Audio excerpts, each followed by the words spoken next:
আসসালামু আলাইকুম everyone, welcome to AG auto workshop. আজকে আমরা কথা বলবো হাইব্রিড গাড়ির মেইনটেনেন্স নিয়ে। হাইব্রিড গাড়ি মেইনটেনেন্সের ক্ষেত্রে আসলে যারা হাইব্রিড গাড়ি ইউজ করে তারা সবসময় অনেক টেনশনে থাকেন যে গাড়িটা কীভাবে মেইনটেন করা যায়। নর্মালি যেটা দেখা যায় যে হাইব্রিড গাড়ি মেইনটেনেন্সের ক্ষেত্রে সবচেয়ে গুরুত্বপূর্ণ যে বিষয়টা সেটা হচ্ছে যে আমরা কোন ওয়ার্কশপে গাড়িটা নিয়ে গেলে ঠিকঠাক মতো ওরা মেইনটেইন করবে এবং সার্ভিসিং করবে। তো সেক্ষেত্রে আপনারা নিশ্চিন্তে এজি অটো ওয়ার্কশপে আসতে পারেন, কেননা একমাত্র এজি অটো ওয়ার্কশপেই আপনার স্কিল টেকনিশিয়ান এবং ওইএম পার্টসের মাধ্যমে আপনার হাইব্রিড গাড়িটিকে সার্ভিসিং করা হবে। এছাড়া আজকে আমরা শেয়ার করব হাইব্রিড গাড়ি নিয়ে কিছু টিপস যেগুলো আপনার গাড়িটাকে মেনটেন করতে সাহায্য করবে। হাইব্রিড গাড়ির মেনটেন্যান্সের জন্য ইঞ্জিন অয়েল চুজ করাটা খুবই গুরুত্বপূর্ণ একটা ব্যাপার। নর্মালি হাইব্রিড গাড়ির জন্য 0W16 ইঞ্জিন অয়েলটা সাজেস্ট করা হয়ে থাকে, কিন্তু যেহেতু এটা আমাদের দেশে পাওয়া যায় না সেহেতু আমাদের স্কিল টেকনিশিয়ানরা হাইব্রিড গাড়ির জন্য 0W20 সাজেস্ট করে থাকে। তো এজি অটো ওয়ার্কশপে আপনারা দেখতে পাচ্ছেন আমাদের মোটামুটি মার্কেটে পাওয়া যায় সকল ভালো ব্র্যান্ডেরই 0W20 ইঞ্জিন অয়েল অ্যাভেলেবেল রয়েছে। হাইব্রিড গাড়ির মেনটেন্সের জন্য গাড়ির ইঞ্জিন বে ক্লিন থাকাটা খুবই জরুরি।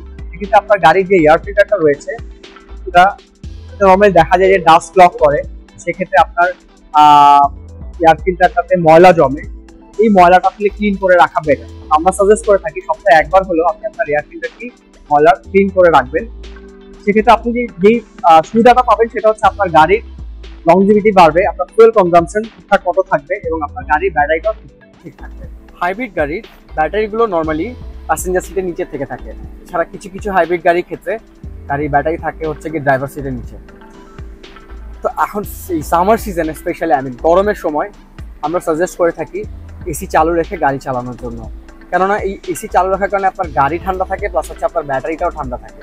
আলটিমেটলি আপনার ব্যাটারি যখন ঠান্ডা থাকবে আপনার ব্যাটারি কিন্তু তখন লংজিভিটিটা বেড়ে যাবে এবং আপনার ব্যাটারিটা দেখা যাবে যে অনেক দিন পর্যন্ত ভালো থাকবে এবং ব্যাটারিতে কোনো হিটিং ইস্যু হবে না।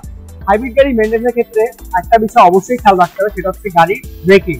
কারণ হাইব্রিড গাড়ি যদি আপনি হুট করে ব্রেক করেন অথবা জোরে ব্রেক করেন অথবা ঘন ঘন ব্রেক করেন সেক্ষেত্রে আপনি কিছু প্রবলেম ফেস করবেন। যেমন হচ্ছে গিয়ে গাড়ির গিয়ার বক্সে প্রবলেম হতে পারে, গাড়ির মোটরের প্রবলেম হতে পারে এবং ইঞ্জিনের উপর তো ডেফিনেটলি একটা প্রেশার পড়ে। হাইব্রিড গাড়িতে একটা সিস্টেম রয়েছে যেটাকে বলে রিজেনারেটিং ব্রেকিং সিস্টেম। সেটার কারণে আপনি যখন হাইব্রিড গাড়িটাকে স্লোলি ব্রেক করবেন তখন আপনার ব্যাটারি চার্জ হবে, কিন্তু আপনি যদি হার্ড ব্রেক করেন হুট করে ব্রেক করেন তখন যে প্রবলেমটা হয় যে ওই রিচার্জিংটা হয় না, বা চার্জিংটা হয় হচ্ছে কি ইঞ্জিন থেকে, সেক্ষেত্রে আপনার ইঞ্জিনের ফুয়েল কনজাম্পশনটা বেড়ে যায়। সেক্ষেত্রে আপনাকে অবশ্যই খেয়াল রাখতে হবে আপনি যখন হাইব্রিড গাড়ি চালাবেন গাড়িটা যেন স্লোলি ব্রেক করা। দেখা গেছে আপনি অনেক সময় জ্যাম দেখতে পেলেন বা সামনে কিছু চলে আসলো, সেক্ষেত্রে আমরা সাজেস্ট করে থাকি একটু আগে থেকেই ব্রেক করে গন্তব্যস্থলে যাওয়া। হাইব্রিড গাড়ির মেনটেন্যান্সের জন্য গাড়ির টায়ার প্রেশার, এক্সাক্ট টায়ার প্রেশারটা ঠিকঠাক রাখাটা খুব জরুরি। তো নর্মালি আমরা টায়ার প্রেশার নিয়ে অনেক কনফিউজ থাকি। দেখা যাচ্ছে যে লোকাল গ্যারেজে গেলে ওরা বলে হচ্ছে কি 30, 45। তো এই জিনিসটা আসলে খুবই কনফিউজিং, বাট অ্যাকচুয়ালি কিন্তু আপনারা গাড়ির ভেতরে কিন্তু টায়ার প্রেশারটা দেখতে পাচ্ছেন। এই যে স্টিকারটা লাগানো আছে এলবিডি প্রত্যেকটা গাড়িতেই কিন্তু এরকম একটা স্টিকার থাকে যেখানে আপনি আপনার এক্সাক্ট টায়ার প্রেশার পেয়ে যাচ্ছেন। সো হাইব্রিড গাড়ির জন্য আপনার এই জিনিসটা মেনটেন করা খুবই জরুরি। তাই দেরি না করে আপনার হাইব্রিড গাড়ির যে কোনো সমস্যার সমাধানে চলে আসুন এজি অটো ওয়ার্কশপে।